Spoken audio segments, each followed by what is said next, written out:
7:35 in the morning, Hawaii time, December the 7th, 1941. A radar operator on the northern tip of Oahu picks up something strange on his screen. A massive cluster of aircraft, more than 50 planes sweeping in from the north. He calls it in. The young lieutenant on the other end of the line tells him not to worry about it. It's probably a flight of B-17s coming in from the mainland. Forget it. Go to breakfast. That radar operator had just spotted the first wave of the Imperial Japanese Navy's strike force. 183 aircraft. Bombers, torpedo planes, fighters. They were already inside the gate. And in less than 2 hours, the United States of America would lose its innocence, its isolation, and its peace. By 9:10 in the morning, the most powerful naval base in the Pacific would be a graveyard of burning steel and twisted metal. 2,403 Americans would be dead. 19 ships would be damaged or destroyed. 188 aircraft would be wreckage, and a country that had spent 20 years trying desperately to stay out of the world's wars would find itself in a single morning hurled into the largest conflict in human history. This is the story of 110 minutes. The minutes that ended one era and began another. The minutes that destroyed a fleet, killed a generation, and changed the world forever. To understand what happened on that Sunday morning, you have to understand what was happening in the rooms where the decisions were made. In Tokyo, in Washington, on the decks of 6 aircraft carriers plowing eastward across an empty stretch of the North Pacific. Because Pearl Harbor wasn't an accident. It wasn't a sudden eruption of madness. It was the end point of a chain of decisions stretching back decades. A collision course set by ambition, fear, oil, ideology, and the cold mathematics of empire. Let's go back. Not to the morning of the attack, not to 1941. Further. Because to understand why those planes appeared on that radar screen, you have to understand a country that had spent 70 years remaking itself in the image of the West, and had then decided that the West stood in its way. In 1868, Japan opened its eyes. For 2.5 centuries, the country had been sealed shut, foreigners forbidden, Christianity outlawed, trade reduced to a single trickle through a single Dutch outpost in Nagasaki Harbor. Then, in 1853, 4 black ships flying American colors had sailed into Tokyo Bay under the command of Commodore Matthew Perry, and Japan had been forced, at the muzzle of modern naval guns, to open its ports to the world. The shock of that humiliation rolled through Japanese society like a depth charge. Within 15 years, the old feudal order had collapsed. A young emperor named Meiji took the throne, and around him, a new generation of statesmen made a decision that would reshape the planet. Japan would not be colonized. Japan would become a colonizer. The country threw itself into industrialization with a speed and intensity that had no parallel anywhere in the world. Railways, telegraphs, steel mills, a modern army built on the Prussian model, a modern navy built on the British model, universal education, Western suits in the boardrooms, bowler hats in the streets of Tokyo. By 1895, that new Japan had crushed China in a short, brutal war and seized Taiwan. By 1905, That same Japan had done something no Asian power had done in modern memory. It had defeated a European great power, sinking the Russian fleet at the Battle of Tsushima and shocking the capitals of the West. By 1910, Korea had been annexed. By 1931, the Japanese army had marched into Manchuria, the vast resource-rich region of northeastern China, and carved out a puppet state.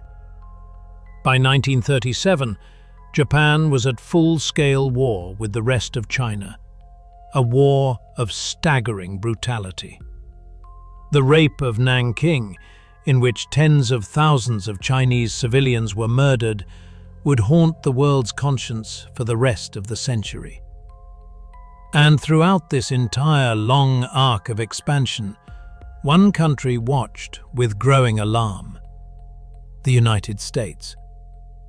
The Americans had their own interests in the Pacific: the Philippines, Hawaii, Guam.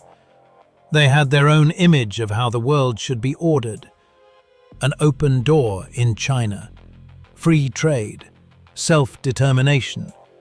Words that, depending on where you stood, could mean different things. To Washington, Japanese expansion looked like a threat to the international order. To Tokyo, American moralizing looked like the hypocrisy of a country that had taken half of Mexico, swallowed Hawaii, and policed Latin America at gunpoint, and now wanted to lecture others about restraint. The collision was philosophical, but it was also material. Japan was a small island nation with very little in the way of natural resources. To run a modern industrial military, you need oil, you need rubber, you need iron, tin, you need raw materials, and Japan didn't have them. By 1940, Japan was importing roughly 80% of its oil from the United States. Think about that for a moment. The country whose military doctrine increasingly assumed an eventual showdown with America was getting 4 out of every 5 barrels of fuel from America. It is one of the most precarious strategic positions any great power has ever placed itself in. And then, in 1940, the world tilted. In Europe, Adolf Hitler's armies had already swallowed Poland, Denmark, Norway, the Low Countries, and France. Britain stood alone, bleeding from the Battle of Britain, hanging on by its fingernails. The colonial empires of the defeated European powers, French Indochina, the Dutch East Indies, were suddenly orphaned. To the planners in Tokyo, this looked like the opportunity of a century. The oil fields of the Dutch East Indies, what is now Indonesia, were among the richest in the world. With Holland conquered and Britain on the brink, who was going to stop Japan from reaching out and taking them?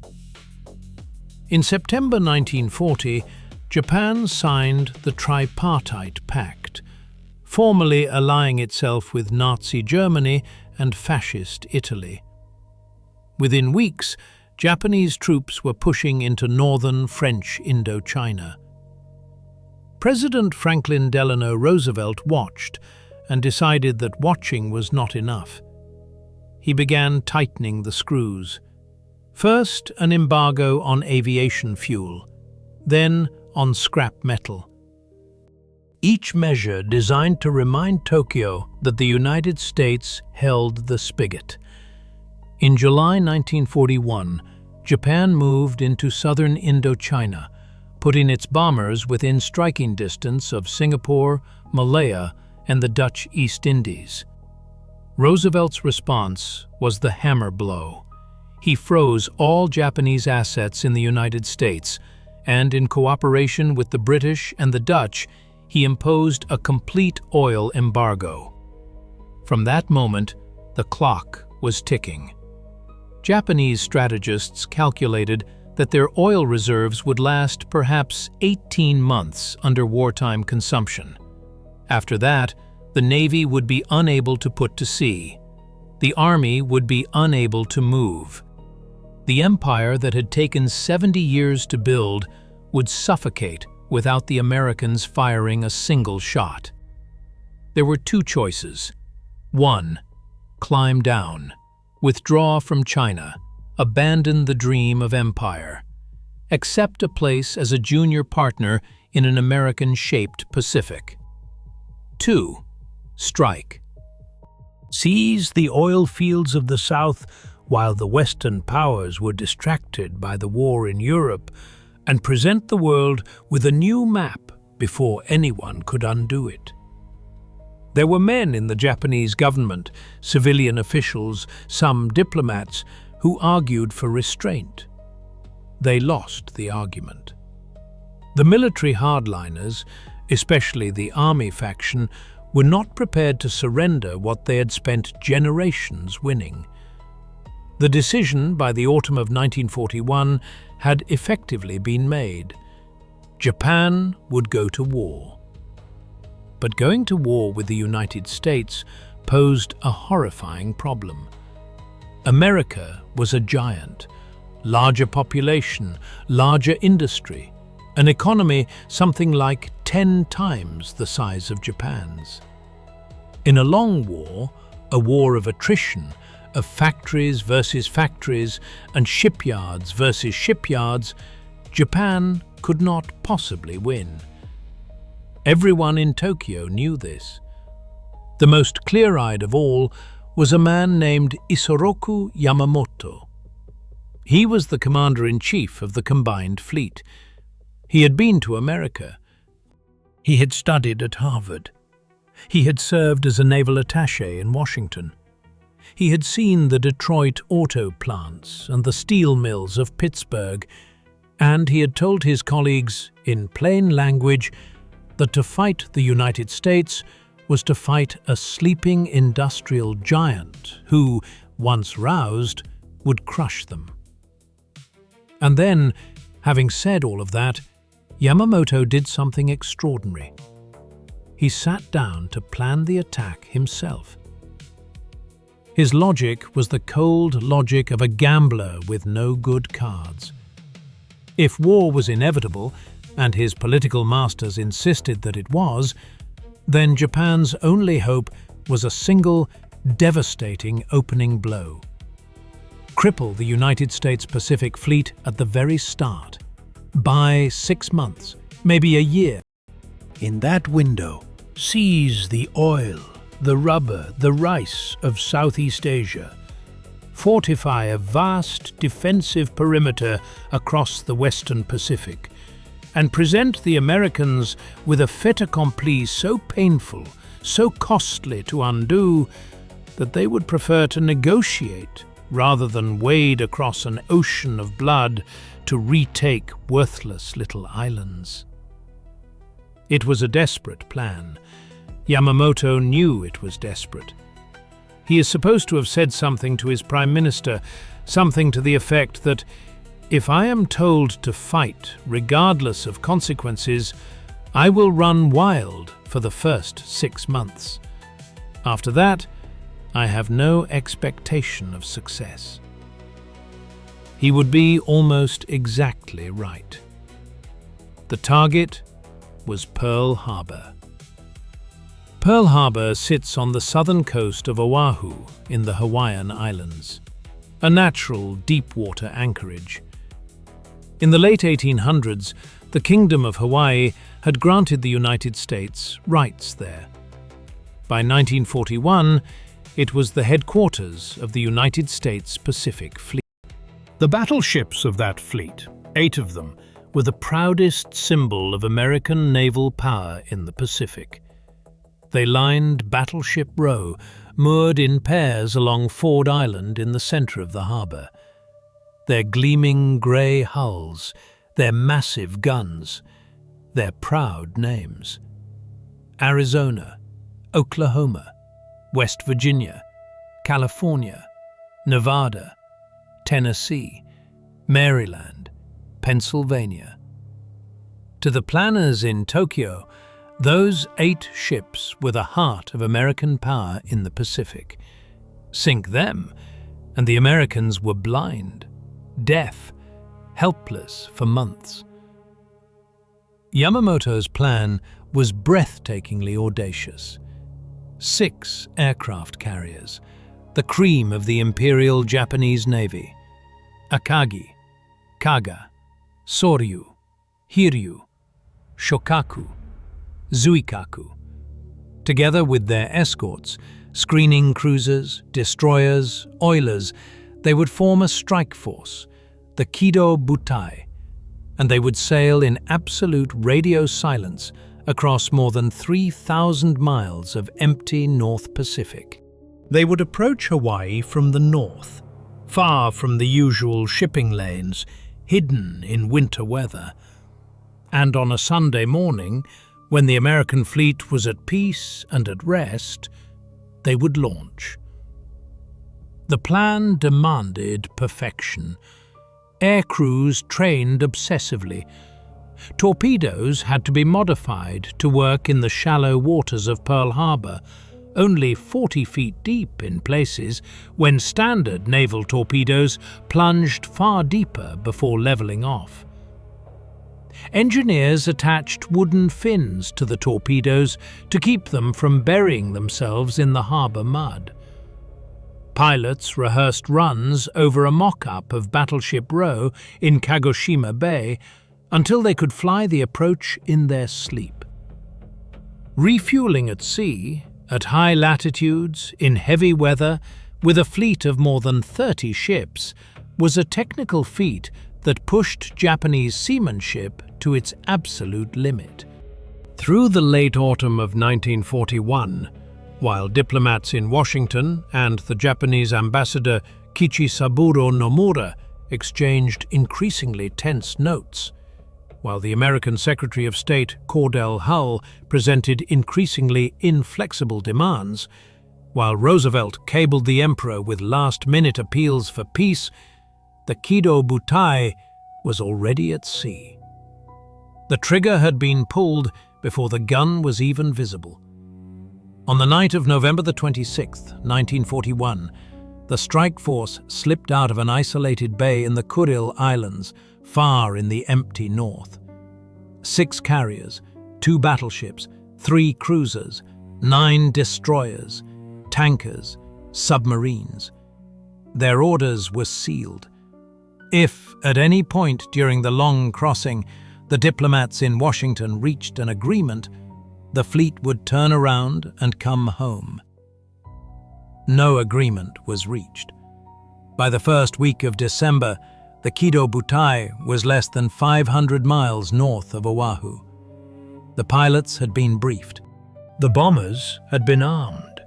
The torpedoes had been wedded to their wooden fins. On the bridges of the carriers, a signal flag was hoisted, the same flag that had been raised over the Japanese flagship at the Battle of Tsushima 36 years before. A symbolic relic from the moment Japan had announced itself to the world. Now, in the North Pacific, in the freezing pre-dawn darkness of December the 7th, that same flag fluttered above 6 aircraft carriers as their engines spooled up and their decks filled with planes. In Hawaii, it was Saturday night, the 6th of December. Officers were at parties, sailors were on liberty. The fleet, as always on a Sunday morning, was quiet. The newspapers were full of the war in Europe and tense headlines about the diplomatic standoff with Japan. Most Americans, when they thought about the Pacific at all, thought that if the Japanese were going to do something foolish, they would do it in the Philippines or maybe Singapore. Hawaii was too far. Hawaii was safe. Hawaii was paradise. The commanders at Pearl Harbor, Admiral Husband Kimmel for the Navy and Lieutenant General Walter Short for the Army, had been warned that war was likely. They had been told to expect sabotage, to take precautions. And so, As a guard against saboteurs in the local population, General Short had ordered the Army's aircraft drawn up wingtip to wingtip on the airfields, where they could be more easily protected from people on foot. Neat, tightly packed rows. Beautiful targets. Anti-aircraft ammunition was largely locked away. Air patrols out to sea were limited, primarily because of a shortage of long-range aircraft. The radar station on the northern tip of Oahu, an experimental piece of equipment, was a training operation, manned by inexperienced soldiers, watched over by an officer who didn't really know what he was doing. The harbor itself was filled with ships, but the most important ships, the 3 American aircraft carriers of the Pacific Fleet, Saratoga, Lexington, and Enterprise, were not there. Saratoga was on the west coast. Lexington and Enterprise were ferrying aircraft to Wake Island and Midway. By a piece of sheer chance that would matter enormously in the years to come, the carriers were absent. The battleships, however, were home, all 8 of them, lined up, waiting. At 3:42 in the morning of December the 7th, an American minesweeper, the Condor, spotted what looked like a periscope in restricted waters off the harbor entrance. A destroyer, the Ward, was alerted. At 6:40, the Ward sighted a small Japanese midget submarine attempting to follow an American supply ship into the harbor. The Ward opened fire. The submarine was struck. Depth charges followed. The Ward's captain radioed in, "We have attacked, fired upon, and dropped depth charges upon submarine operating in defensive sea area." It was the first shot of America's Pacific War, and it was fired more than an hour before any bomb fell on Pearl Harbor. The report worked its way up the chain of command. It was treated with caution. There had been false reports of submarines before. By the time the alert had reached the relevant officers, by the time it had been considered and questioned and partially confirmed, there were already Japanese aircraft in the air over the channel between the carriers and Oahu. At 7:02 in the morning, the radar station on the north of the island detected the inbound formation. 2 soldiers, Privates Joseph Lockhart and George Elliott, watched the blip on their screen grow. They had never seen anything like it. They called the information center.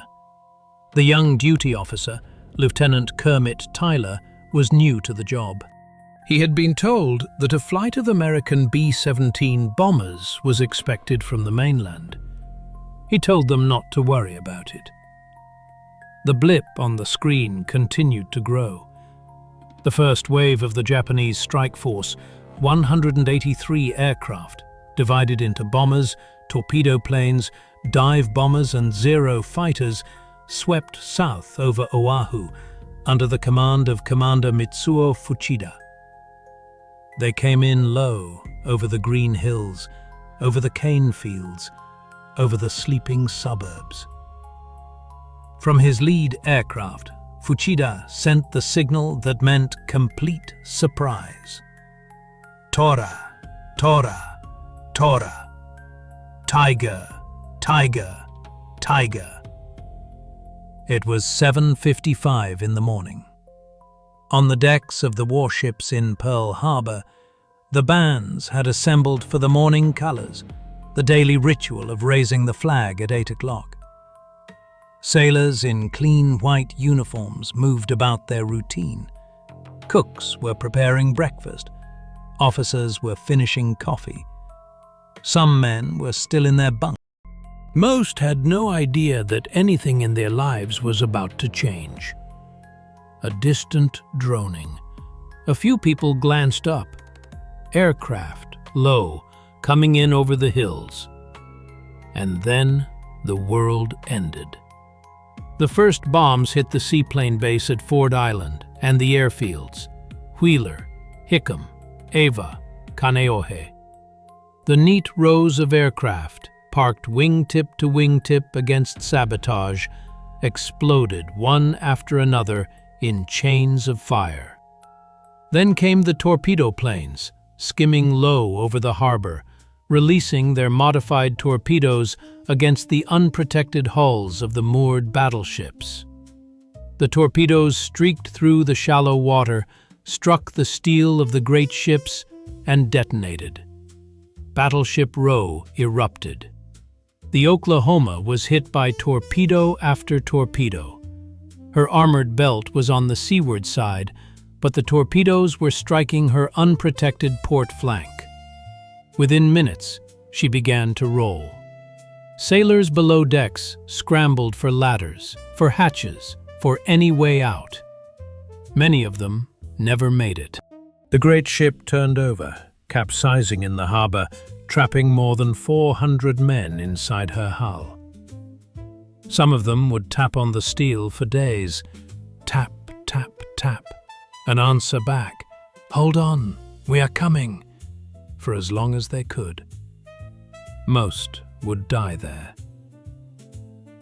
The West Virginia was struck by 7 torpedoes. She might have capsized too, but her damage control officer, with extraordinary presence of mind, ordered her counter flooded, deliberately letting water into compartments on the opposite side to keep her upright as she sank to the harbor bottom. She settled on an even keel, her decks still partly above water, her guns still firing. And then the Arizona. The Arizona was not hit by a torpedo. She was hit by a high-level bomb. An armor-piercing bomb, a converted naval shell, dropped from a high-altitude horizontal bomber. The bomb fell at a steep angle, struck the Arizona near her forward magazines, where her ammunition was stored, and detonated. The fireball lifted the bow of the battleship out of the water. The forward part of the ship was simply gone. A column of fire rose hundreds of feet into the morning sky, throwing a shockwave across the harbor that was felt for miles. Photographers caught it.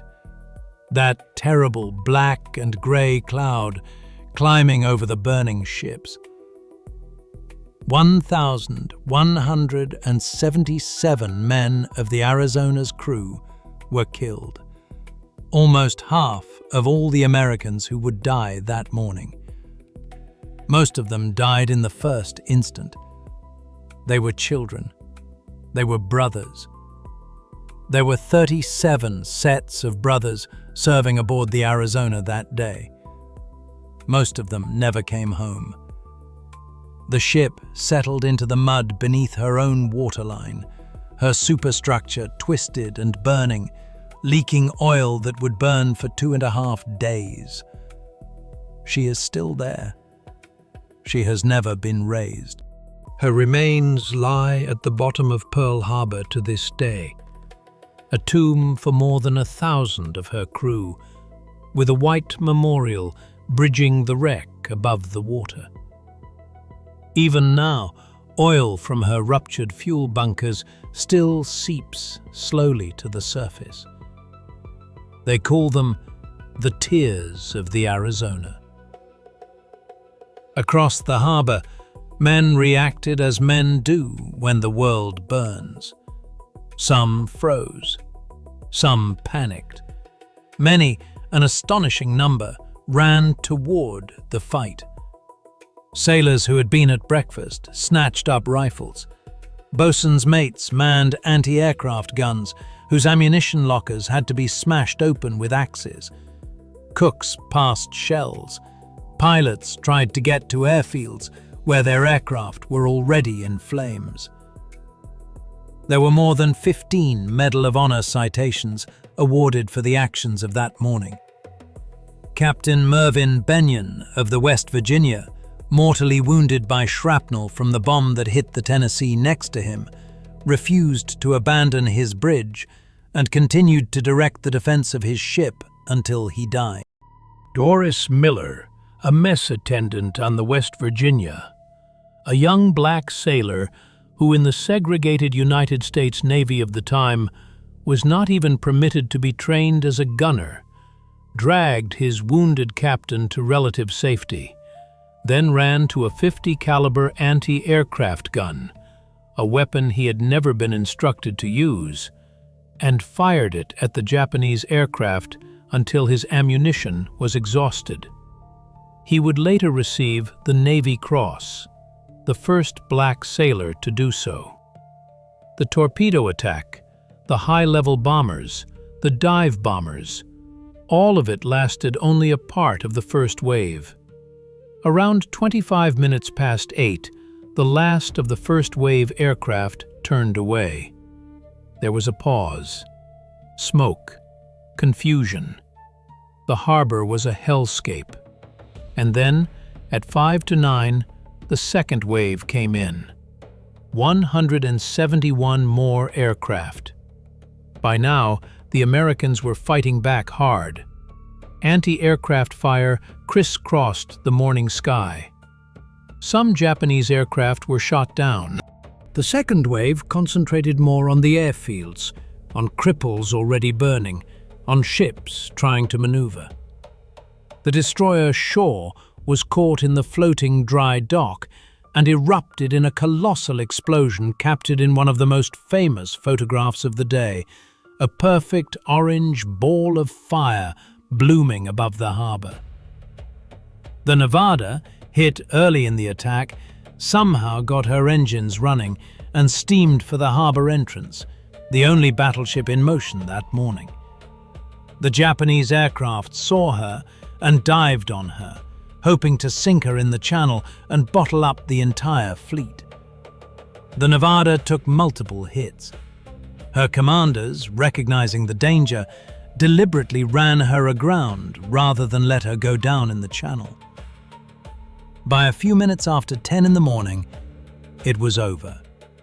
The Japanese strike force broke off and turned north. They had been over Oahu for 1 hour and 50 minutes.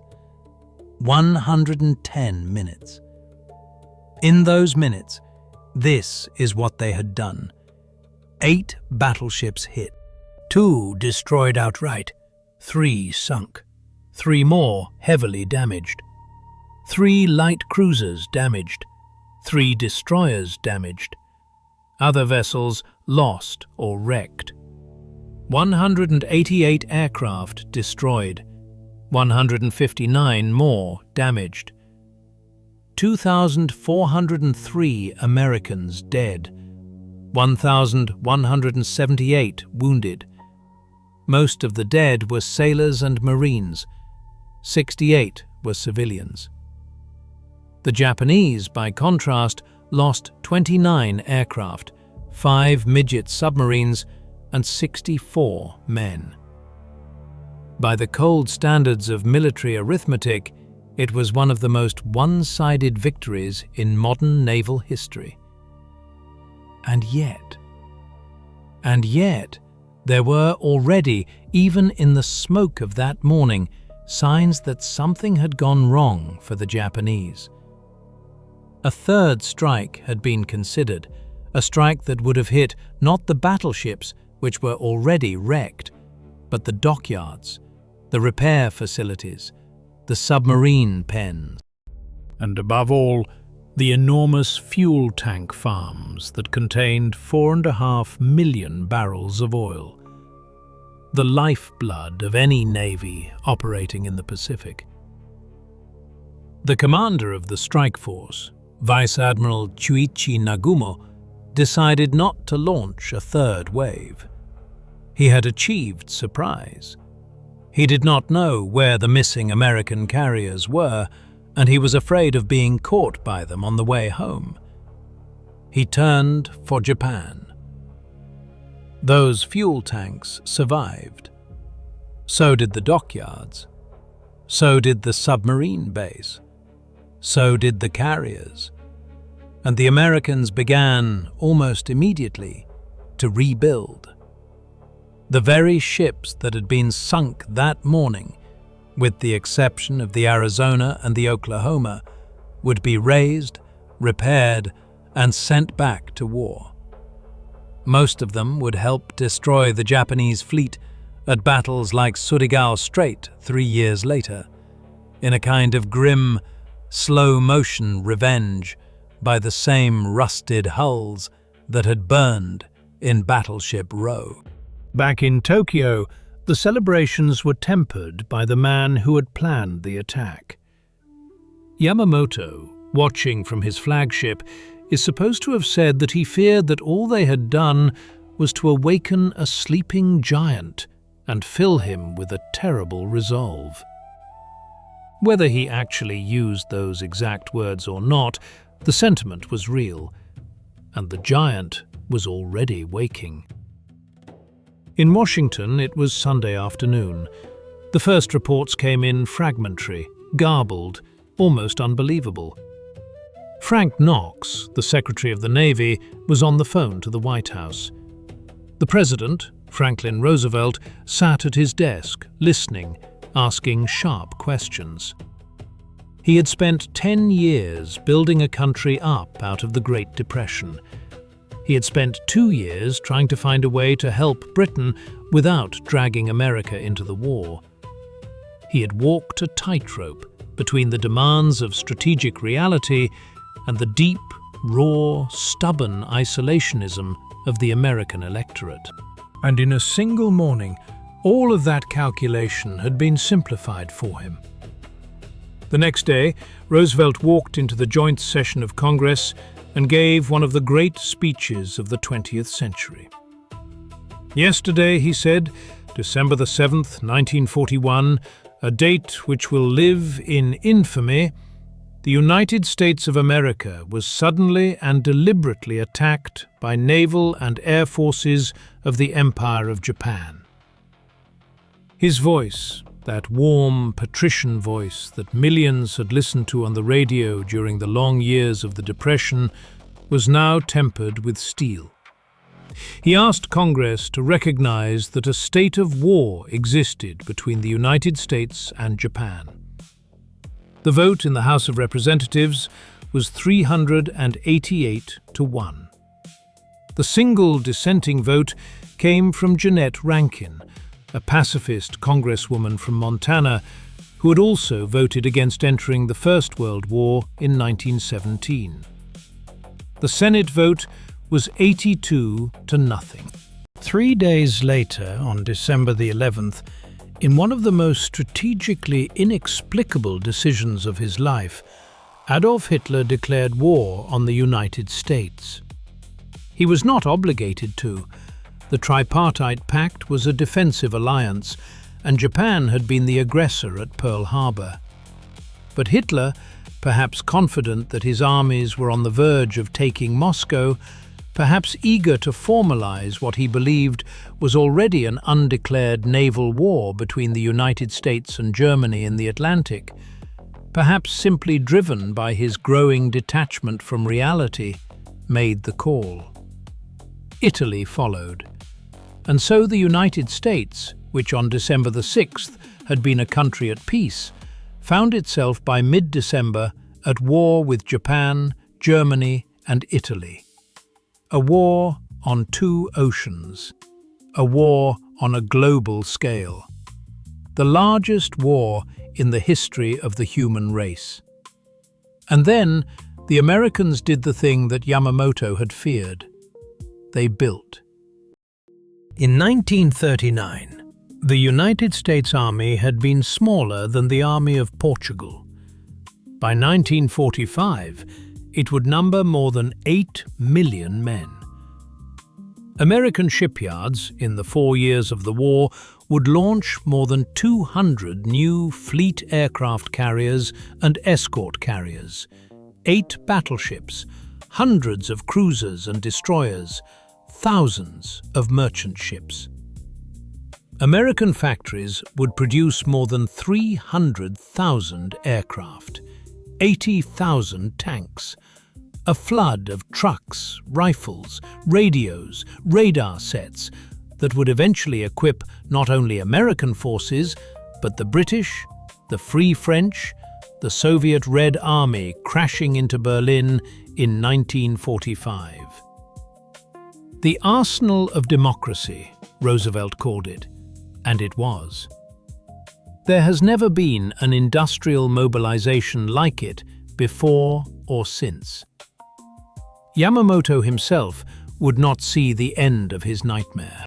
In April 1943, having predicted from the start that he could only run wild for 6 months, he had run wild for almost exactly that long. The Battle of Midway in June 1942, only 6 months after Pearl Harbor, saw 4 of the 6 aircraft carriers that had attacked Hawaii sunk in a single day by American dive bombers, in a battle that turned the tide of the Pacific War. Yamamoto, by then a kind of national symbol, was on an inspection flight near the Solomon Islands when American codebreakers, who had partly broken the Japanese naval cipher, intercepted his itinerary. Squadrons of P-38 Lightning fighters, flying at the extreme limits of their range, ambushed his transport plane and shot it down into the jungle. He was killed. The man who had warned his country not to wake the giant was killed by the giant he had failed to keep asleep. It is possible to look at all of this, the burning ships, the dead men in their hammocks, the columns of smoke over Hickam Field, the empty places at thousands of dinner tables on the American mainland that Christmas, and conclude that Pearl Harbor is simply a story about a battle, a surprise attack, a military disaster, a tactical lesson in vigilance. But it is much more than that.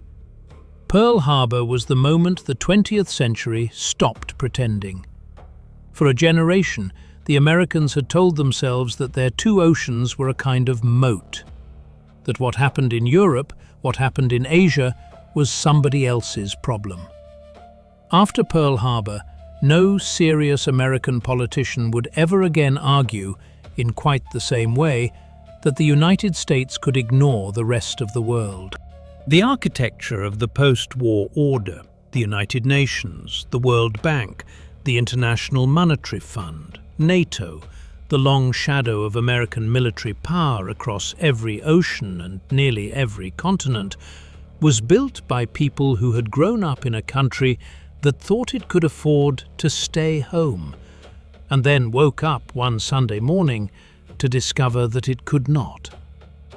For Japan, Pearl Harbor was the high watermark of an empire and the beginning of its destruction.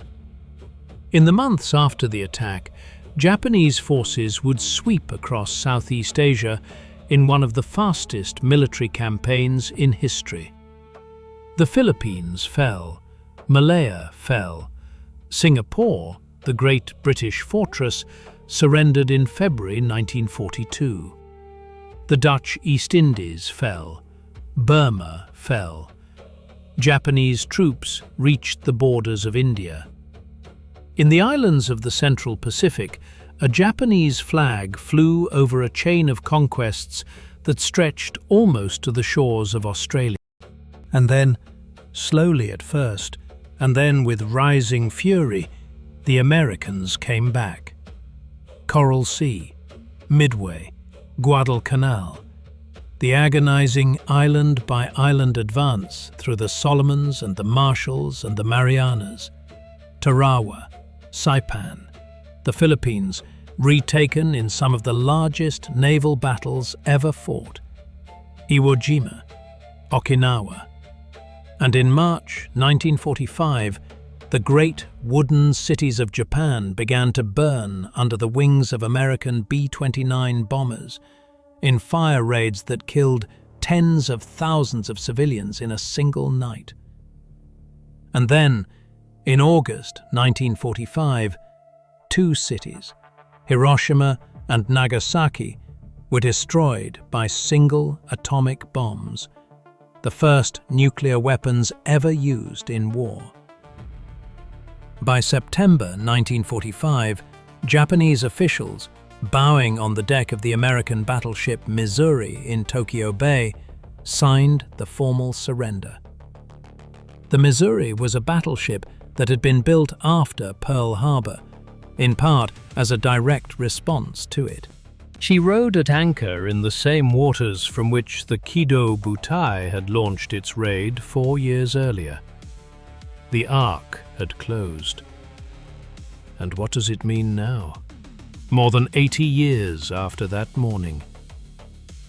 It means that the next time you listen to a politician say that something can never happen here, it is worth remembering that thousands of American servicemen on the morning of December the 7th, 1941, almost certainly believed exactly that.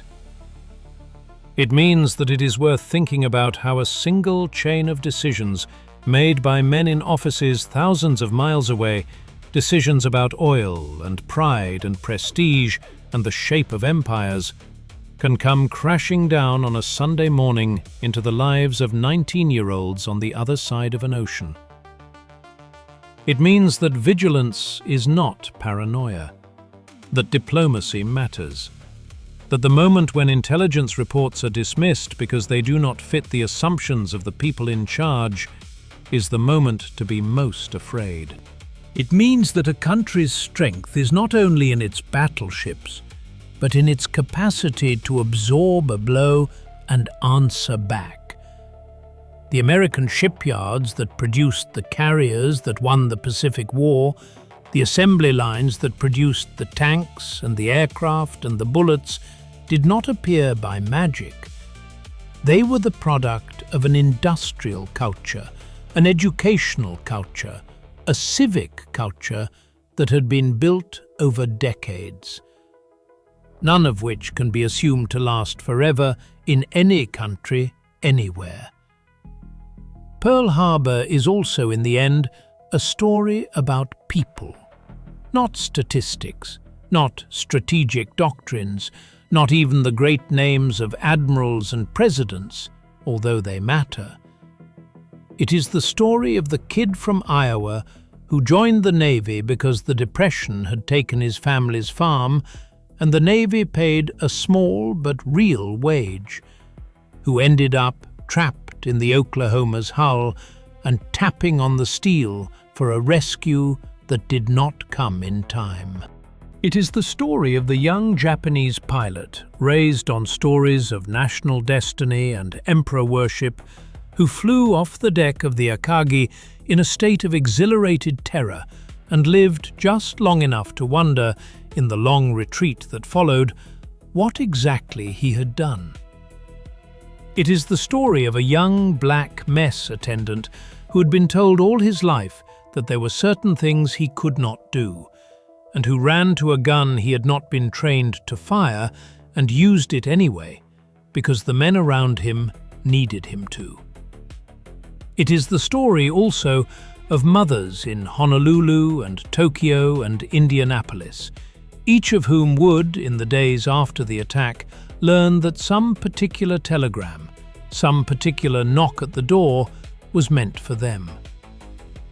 110 minutes.